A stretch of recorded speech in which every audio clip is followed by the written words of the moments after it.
Barry, James. Hello, Jamie. Lift the cloche. Already? Straight away. Oh, okay. Oh, that doesn't look very Christmassy. Today we're putting a bunch of potentially pretentious festive ingredients in front of our normal home cook Barry and our professional chef James.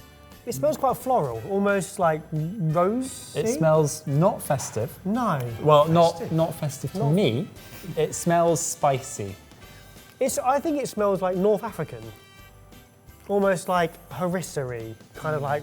Yeah, floral. I think you're right. Any ideas on what it might be? It's going to be some sort of seasoning for your Christmas dinner.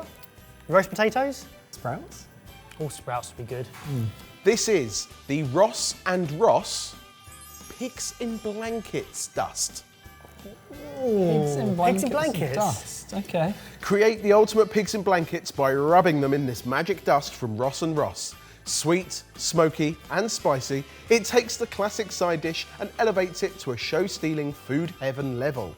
I'm not sure how I feel about this one because pigs in blankets are the highlight of the Christmas dinner. It's everything else that needs to be lifted. Are they? Whoa! Flipping What heck. is wrong with you? What? You don't know your own Why chef. would you do that? Wow! And that's no... Thanks, Jay. You idiot. Great. Is that the best way to do it? Barry? Oh, Man, what is my cream trousers. my crotch? Yeah. I kind of recognise the branding from potentially something else that we have reviewed. And is it Brussels sprout dust? It's interesting that you say that because Ross and Ross do make a Brussels sprout dust, which is part of their award-winning Christmas roast dinner kit. We have seen that here before. seen before. I think. I'm not sure that pigs in blankets are the best place for this because I think they're already delicious. I think other things in the roast dinner might need a sprinkle of a delicious dust. But I see what they're doing. I agree. I'm not sure I would want to spice up my pigs in blankets. Well, I'm glad you said that because today I'm going to spice up some pigs in blankets. So all you need to do is give them a sprinkle with the dust and we'll pop them back into the oven to finish them off. Ross and Ross say that the dust isn't just limited to the festive season. It's also great on roasted root veg or sprinkled on corn. You could even spice the rim of your margarita or mezcal cocktail. I can imagine that would be nice. They look nice, actually. Should we do basic sauce? Basic first. Okay. Yeah. Yeah. Delish. Nice. Cheers. These ones are sprinkled in your pigs in blankets dust. They are elevated with more elegance, but actually in flavour, it's not punching me. I don't like it. You don't Really? like it? They're not really adding anything to it. I think it is. I think it's adding something, but I can't tell you what, and therefore it's a little bit pointless. Is what it's adding good, though? I don't know, but it's done something, and I go, oh yeah, it's something. It's kind of smoky, but it's taking away from the sausage and bacon flavour a little bit. It is. So the smokiness might be coming from the paprika, the chipotle, or the guajillo chili. Yeah, it's got a load of different dried chilies in it, which is great. But I think it would be better over something like a pork belly. Yep. Everyday cooking. And a lot of it. Lots of it, yeah, lots of it. I've got a couple of different spice blends at home that I just mix and match on different things. This would fit into that selection quite nicely, but I wouldn't do what it says in the tin. Well, how much do you think we paid for the Ross and Ross Pigs in Blankets dust? Stock it. I'd buy it for somebody else and not for myself. Okay. In that somebody else would go, I don't know how to use this. Try that. It's a good starting point. £3 or £4? £4? I was going to say $5.99. $5.99. We bought that for £4.25. Oh, in the middle. Pretty good, yeah. In the middle. A lot of money for spices, but it's a nice, delicious blend that I personally wouldn't put on blankets. Agree. It is smoky. It does do what it says. But yeah, use it on pork, or use it on like a big roasting joint or something. It's barbecue-y. I don't know if it's festive to me. Well, the big question, the Ross and Ross Pigs in Blankets dust, pretentious or not? Rebranding it to sell it to a new market, and it's almost an unnecessary step. So I'd probably say it's a little bit pretentious. Only a little bit. I agree. I think it's pretentious because of the expectation it's creating. And it's not a bad product, Nope. but it is filling me with a little bit of disappointment. Oh, well, we love to fill James with disappointment. Should we move on to number 2?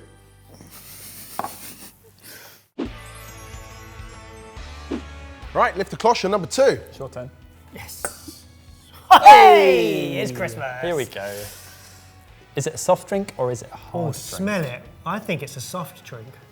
Are you sure? It smells like a hard drink. I know, but I think it might be a soft hard drink. It smells beery. I know. I've got a funny feeling. What was that Oh, face? you're right. That is a soft drink, Barry. Yes. It's beer. It's beer. Or ale. It's ale, is it? That is what I would Christmas call ale. an old man's beer. Served at room temp. So yeah, it's not my beer of choice, but it's absolutely drinkable. I'm getting chocolatey notes. Boys, this Careful. What is your problem? This is not slidey. a thing. Boys, this is the Fortnum and Mason's Christmas Ale. Made with 6 Kent-grown hops from the Westerham Brewery, our rich and malty Christmas ale delivers sleighfuls of sweet caramel and roasted nut notes with plenty of festive spirit. Fortnum and Mason says it pairs perfectly with a variety of savoury delights, including their cranberry-topped pork pie and Christmas Scotch eggs. On the list of malts, a chocolate malt is listed, so therefore there were some. You were correct. Thank you. But other than that, I don't think there's anything Christmassy about this beer. Well, Barry, let me tell you why you're wrong. Christmas ales are actually a category of beer, usually with an ABV in excess of 7%. Definitely not alcohol.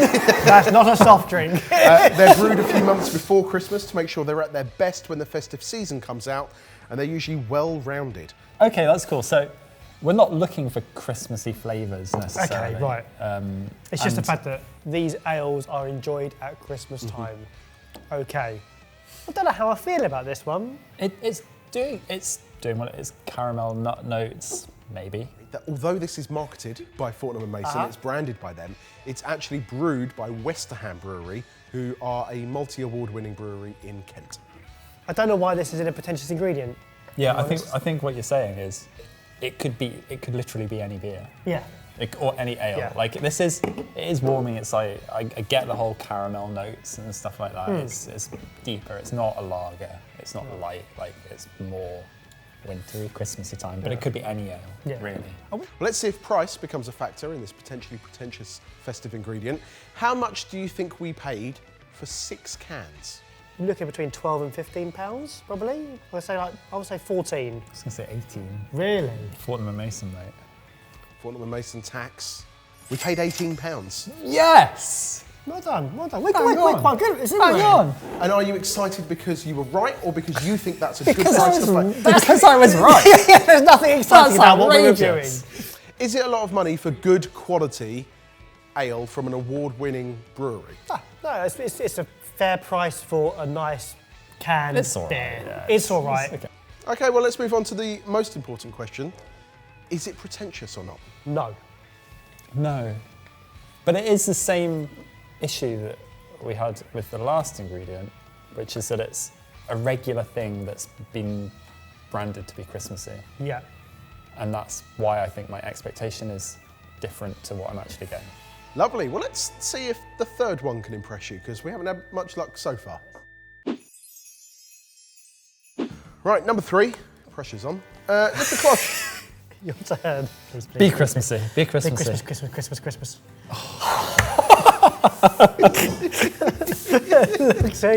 Who bought these? That looks disgusting. Really looking forward to this one. Right, is this a gravy? It smells Meaty. vinegary. Oh. It's fruity. It's vegetal. Taste of Brussels sprouts. This is the Sauce Shop's Brussels Sprout Ketchup. Yeah. So this ketchup went on Well done. pre-sale last year, and it sold out 3 times because of how viral it went. Carol Vorderman was known to be on the hunt for some. Sorry! What? Jamie! We are scraping the Christmas doing? barrel. They say this is the perfect festive accompaniment, perfect to go with your turkey or roast potatoes, and cuts through the richness of festive indulgences. What's your problem? It's Carol Borderman. It's so ridiculous. I really like it, actually. It's tasty. Yeah, it's really tasty. It's got a Christmassy branding. Nice. The first one we've seen in this video. Yes. If I could taste cabbage before seeing it, that means it's actually giving Brussels sprout vibes. You're right. You're right. What are we going to eat it with? Cold roast potatoes. I love cold roast that's nice, potatoes. nice. One of my favourite things about Christmas Day is going back for cold roast potatoes. Definitely. Throughout the entire day. So the sauce shops say that they make it in small batches only. They don't add any thickeners, and they only use ingredients that are completely necessary to create the best tasting sauce. We've had quite a few of their sauces before, I think, over the years. Loads of really interesting and different flavours. They've made their way onto supermarket shelves as well, but still very much an artisan kind of brand. That's gorgeous. That and the bacon sarnie as well. Ooh. It's always got brown sauce vibes to it, being it's alternative ketchup straight away, and it's just a nice change. And I think around Christmas time, you're going to be making lots of bacon sandwiches, lots of turkey leftovers. I think that'll go really well. So it's made with actual sprouts, and in fact 61% of that is sprout based. That's crazy. Now, one of their claims is that if you don't like sprouts, they reckon you'll still like the sprout ketchup. Sprouts are a very divisive ingredient, I think, in the UK, particularly at festive sort of time. What do you reckon? If you don't like sprouts, you're going to like that? Oh, definitely. It's got sprout vibes. It's not sprouty. But there's nothing farty about it. No. How much do you think we paid for the sauce shop Brussels sprout ketchup? I don't know. £4. I don't know if that's a good guess, but I'm going a little bit higher at £5. We paid £3.49. Oh, absolutely fine. Joyous. Yeah, fantastic Christmassy alternative ketchup. But Love the it. big question, is it pretentious? No. No. No? No, because it's Christmassy branding, and they have incorporated the Christmassy ingredient, and it comes through. Reasonable price. It's a good product. Not pretentious. Nice. Okie dokie. Christmas, Christmas, Christmas, Christmas. Lift the Christmassy cloche. It's all on you, mate. Okay, it's all ready? you. Christmas! Yes, Christmas! It's an Italian Christmas! Thank goodness! Delicious. Massive, massive panettone. No. Wait, what? It is not a massive Christmas panettone. What is it? As soon as I say it, you're gonna get angry. What is it, Jamie? Boys, this is the Lazzarone Yes. Pizzatone. Ideal for festive gatherings or a sophisticated gift, the Pizzatone brings an innovative twist to classic Italian baking, ensuring a memorable culinary experience with every bite. Elevate your holiday season with this gourmet treat that captures the essence of Italian tradition and creativity. A blend of the rich, buttery texture of traditional panettone with the savoury goodness of pizza. It smells amazing. It smells of sun-dried tomatoes. It does. But it looks like chocolate. It does. Boys, feel free to cut into it. Do you want to slice the pizza? Yeah, should we unwrap it? Oh, yeah. At least get some Christmas vibes. There's literally, even when you're unwrapping it, there's nothing to say here that this is not a delicious chocolate panettone. Well, Barry, maybe that's because they use a recognisable traditional recipe and method as a starting point, and then they take it to a new dimension. Oh, I thought there was going to be stuff inside it. It's just flavoured. Okay. Yeah, I thought I'd see a bit of mozzarella just flap out. I kind of did think it was going to be like a little sandwichy thing. Chunks of sun-dried tomatoes. Okay. Merry Christmas. Yeah, Merry Christmas, one and all. Now, whilst you're eating it, I can tell you that the brand Lazzarone, they've been in business since 1847. They're known for their exquisite confectionery products, a true taste of Italian tradition, cherished by connoisseurs around the world. How are you finding it? I'm getting mostly salt. It's not Christmassy. No. And it's not pizzery. So the outlets that sell these say that they're great as part of a Christmas sharing board with cheese and charcuterie, also a great base for toasted sandwiches. Yeah, toasted sandwiches could work because you're adding flavour to it. Yeah, it needs cheese. It needs something else to pull away from the levels of salt that I'm getting. James demanded bits, so now we have bits. I wasn't demanding bits. I was wishing they were baked into it. But surely this is better because now it allows you to add any bits that you like rather than forcing you to have their bits. Right. I don't know if it's what they've put in it to make it pizzery, but it's losing everything good about a brioche or an enriched dough. And I think if you were going out and buying it thinking you're expecting a pizza panettone experience, you'd be disappointed. Well, how much do you think we paid for the Lazzaroni Pizza Tony? I reckon this is 20 quid. I'll go 15. 15? Yeah. We paid £35 for the Pizza Tony. That's really very expensive, especially when you don't particularly like it. You know what I mean? I can happily say I don't particularly enjoy that. I'm sure the company make delicious sweet ones, but I'm not a fan of a savoury panettone. It's a good present. It just doesn't feel like, it's weird because it's like the same size and everything, but it doesn't feel like as much of a centerpiece. Well, the Lazzaroni Pizza Tony, is it pretentious? I'm not happy about it, if I'm honest. Are you happy about this? No, it's really expensive. Yeah. I think that's where I'm kind of like thinking, is it pretentious because they're charging a massive premium? I think it's pretentious. If I saw a pizza bread on a supermarket shelf for like £4, it wouldn't surprise me. No. This is £35. It's pretentious, right?